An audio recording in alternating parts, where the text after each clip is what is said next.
Dopo la scoperta da parte dei carabinieri dei 33 migranti sfruttati nel Rodigino nella raccolta dei pomodori, con multe e denunce, ora arriva il grido d'allarme dei sindacati. Il fenomeno è molto più diffuso di quello che si pensa. L'episodio polesano non è l'unico. È l'ultimo di una serie che sta emergendo perché gli organi ispettivi negli ultimi mesi sono particolarmente attivi, sia in proprio, sia dimostrandoci sensibili alle segnalazioni.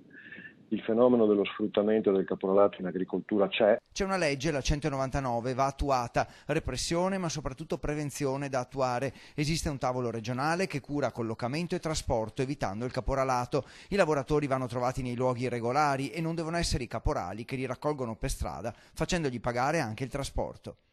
Questo tavolo esiste, noi vogliamo attuarlo e incentivare l'iscrizione alla rete di lavoro agricolo di qualità che la legge prevede, e questo può essere fatto anche con l'azione di tutti e a vantaggio di tutti, anche dalle amministrazioni. Questo processo sarebbe a garanzia di lavoratori, consumatori e aziende oneste. Il caporalato nel lavoro stagionale agricolo coinvolge per il momento soprattutto migranti e stranieri. Ma questi fenomeni, che se non interveniamo, voglio dire, in assenza dell'attuazione della legge 199, continueranno e dilagheranno, stanno già coinvolgendo lavoratori italiani